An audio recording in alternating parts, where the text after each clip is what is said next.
En lo que antes era el convento de las Capuchinas, en la ciudad de Toluca,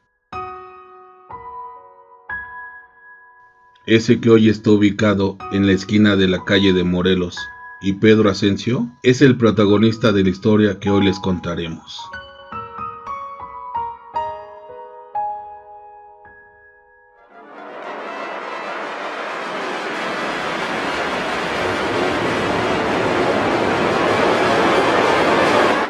La monja.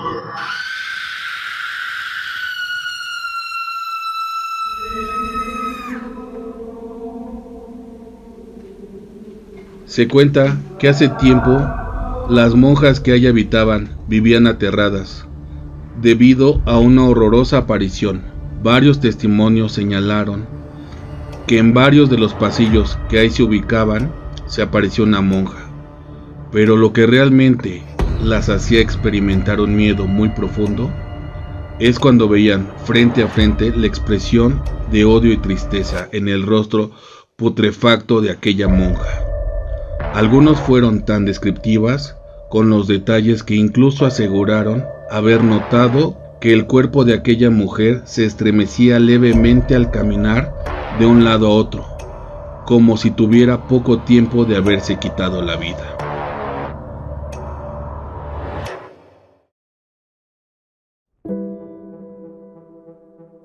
El origen de esta aparición se remonta a un tiempo lejano, por allá del siglo XVI. En aquel entonces vivía un poderoso caballero de nombre Álvaro de Luna y Manrique, el cual gozaba de una buena posición social y una fortuna considerable. Su única hija María era una jovencita hermosa, pero también muy ingenua. Todavía no conocía las maldades del mundo y consideraba a todas las personas dignas de su confianza. Fue así como conoció a Juan, un mestizo que provenía de una familia muy humilde. Este trabajaba para la familia Manrique desde hace unos cuantos meses. Él siempre había ambicionado los placeres más mundanos, especialmente al ver la riqueza de sus patrones y de la buena vida que llevaban. Era de esperarse que las ambiciones de Juan quedaban por completo fuera de su alcance, pero él no estaba dispuesto a perder el tiempo y se propuso enamorar a la ingenua e inexperta María. Ella era una dulce jovencita de buenos modales y muy bonita, pero también era muy impresionable, punto débil que Juan aprovechó para llegar a su corazón. Luego de un tiempo, María estaba por completo interesada en el joven, quien le había endulzado el oído, como solemos decir coloquialmente. Ella incluso le había jurado que estaba dispuesta a hacer cualquier cosa por él. El plan avanzaba a la perfección. Pronto Juan y María se casarían y la fortuna de ella pasaría a manos del mestizo ambicioso. Sin embargo, la ejecución del plan de Juan no estuvo libre de errores. Ciertas palabras de más lo arruinaron todo. En la cantina que frecuentaba, se le ocurrió presumir a todos sus amigos que pronto sería tan rico como la familia Manrique, y que María era tan tonta que no sería un estorbo para seguir disfrutando de los placeres de las mujeres ni de las parrandas. Les aseguro que esa mujer no va a impedir que siga disfrutando de la vida. Pronto el chisme se corrió en toda la comunidad y llegó a oídos de Álvaro, quien de inmediato se dirigió a su casa y despidió a Urrutia, no sin antes llamarlo altanero y mestizo, irrespetuoso.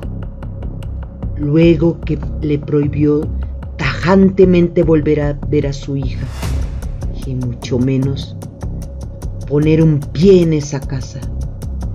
Juan, a pesar de todo, Era astuto y le hizo saber a Álvaro que él no podía hacer nada, ya que a él le pertenecía el corazón de María.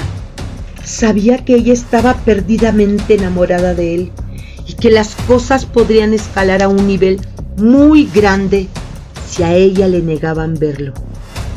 Con todo el dolor de su corazón, Álvaro sabía que Juan tenía razón, pues María estaba tan enamorada que si no conseguía el permiso de su padre para comprometerse, ella era capaz de buscar una solución fácil y aceptar fugarse con ese criminal. Esa noche, Álvaro no paró de dar vueltas pensando en aquella situación. La ira se apoderó de él y pensó en asesinar a Juan. Pero él era un caballero y no permitiría manchar sus manos por un cretino como ese. Así que reunió una cantidad bastante considerable y se la ofreció a Juan con la condición de que éste se alejara para siempre de su hija. Se dice que el mestizo aceptó el dinero y se fue a vivir a Veracruz sin antes decirle adiós a María. Él había obtenido lo que quería, aunque no de la forma que esperaba, pero para él no estaba mal. María fue quien se llevó la peor parte. La pobre cayó enferma de depresión y ya no tenía fuerzas ni para salir a eventos o recibir visitas. Sola deambulaba como una sombra por la casa gimiendo y llorando, y por si fuera poco, María estaba esperando un hijo de Juan. Al enterarse Álvaro de todo esto, estalló en cólera y preocupado por el qué dirán. María pasó todo el embarazo encerrada en casa, sin que nadie, excepto su sirvienta, la vieran. Unos meses después, nació el hijo de María, un hermoso pequeño, al que llamarían Francisco, con la tez de Juan y los grandes verdes ojos de María. María se sintió inmensamente feliz al tener a su hijo en brazos. Tristemente, esa felicidad no le duraría mucho tiempo a la desdichada joven. Semanas después del nacimiento de Francisco, un lunes por la mañana, María tuvo el peor despertar de su vida al encontrar el cuerpo de su hijo ya sin vida. Hijo mío, despierta. Por favor, levántate. Despierta. Levántate, hijo. Ay, despierta.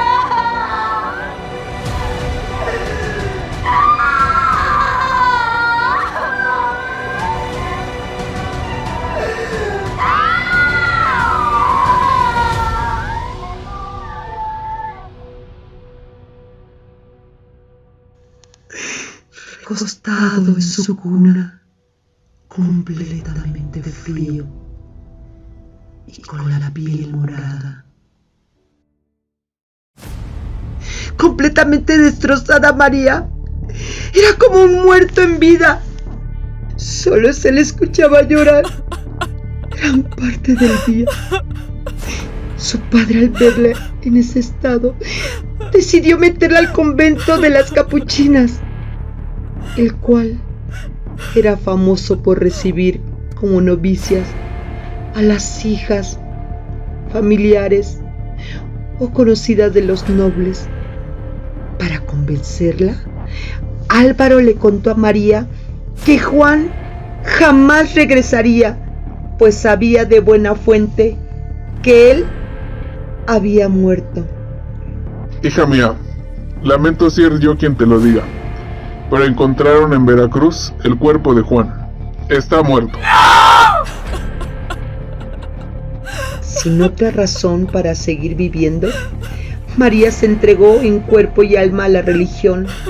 Solía distraerse con rezos, angelus y maitines, pero en las noches le dedicaba llantos lastimeros a su hijo y a su amante, siempre sentada al pie de un árbol que estaba frente a una fuente, siempre olvidándose completamente de Dios. En realidad, su vida la había entregado a la pena y a la amargura. Un día se le encomendó a María el auxilio y el cuidado de una mujer convaleciente, que era ni más ni menos que la señora que la atendió durante su embarazo. Fue ese fatídico día que en el hecho de muerte de aquella mujer, María, mi niña, quiero que sepas algo antes de que me vaya de este mundo. María se enteró que Juan no solo seguía vivo, sino que había regresado a la capital para pedirle más dinero a su padre. Pero eso no fue lo peor, ya que aquella mujer le confesó que el señor Álvaro de Luna y Manrique había mandado a envenenar a su hijo bastardo.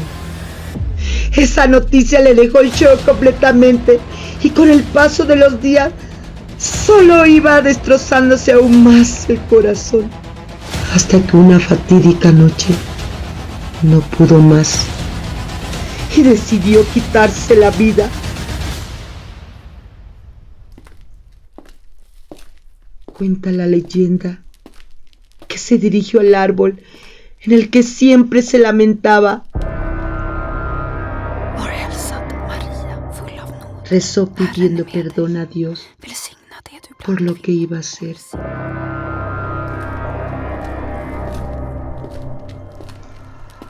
Fue a su habitación y con un cuchillo en mano dedicó un desgarrador grito.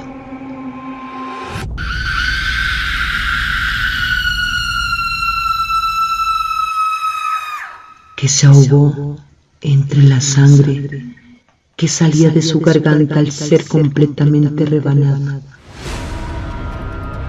Al escuchar esto, una de las monjas que deambulaba cerca de ahí corrió a ver qué sucedía para encontrarse con una terrible escena. Hermana María, ¿está usted bien? Hermana María.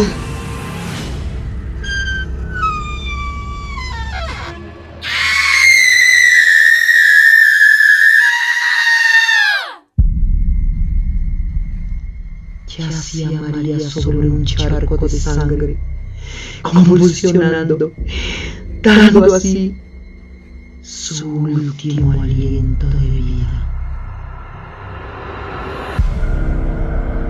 El cuerpo de María fue sepultado al día siguiente en el cementerio, y ahí pareció terminar aquella desgarradora historia de una joven en pena. Sin embargo, un mes después, una de las novicias contó que una noche iba caminando por los pasillos, concretamente cerca del árbol donde María pasaba sus días, cuando le pareció escuchar una rama crujiendo. Volteó de inmediato y se horrorizó al ver el cuerpo de María sentada y sollozando.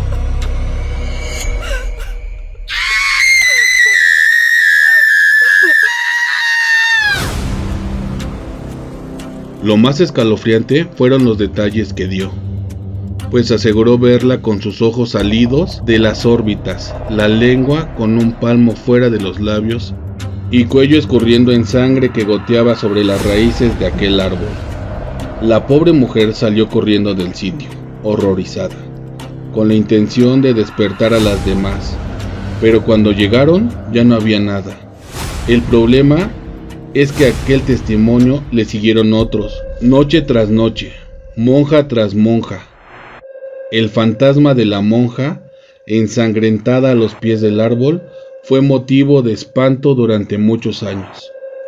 De nada valieron rezos y misas, ni dudas penitencias para que la terrible visión se alejara de la santa casa. Según relataron, lo peor era cuando le tocaba estar cerca del lugar, pues si ponías atención serías capaz de escuchar el crujir de la rama y los sollozos de aquel fantasma. Nadie se atrevía a ir a ver por miedo a toparse con la manifestación de la monja colgada. Así pues, aunque los relatos eran variados, todos coincidían en la misma aparición. Y ese peculiar y escalofriante sonido de una rama crujiendo y una mujer llorando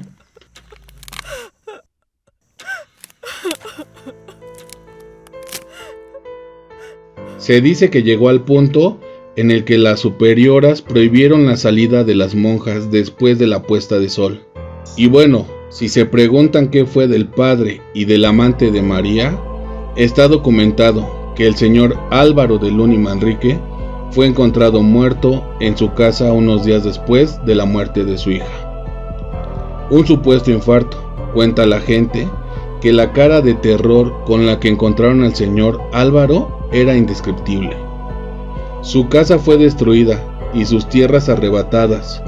Por otra parte, contaba la gente que aquel interesado mestizo que robó el corazón de María fue encontrado en su casa de Veracruz, colgado de la rama de un árbol, con ni más ni menos que un singulo cordón que portan las monjas en su vestimenta. El dolor y la aflicción de aquella pobre monja ha trascendido el tiempo y hoy en día cuentan que quienes deciden deambular por las noches en esa parte de la ciudad sienten un escalofrío que les recorre todo el cuerpo, seguido de un escalofriante sonido de unas ramas crujiendo y el sollozo de una mujer que clama.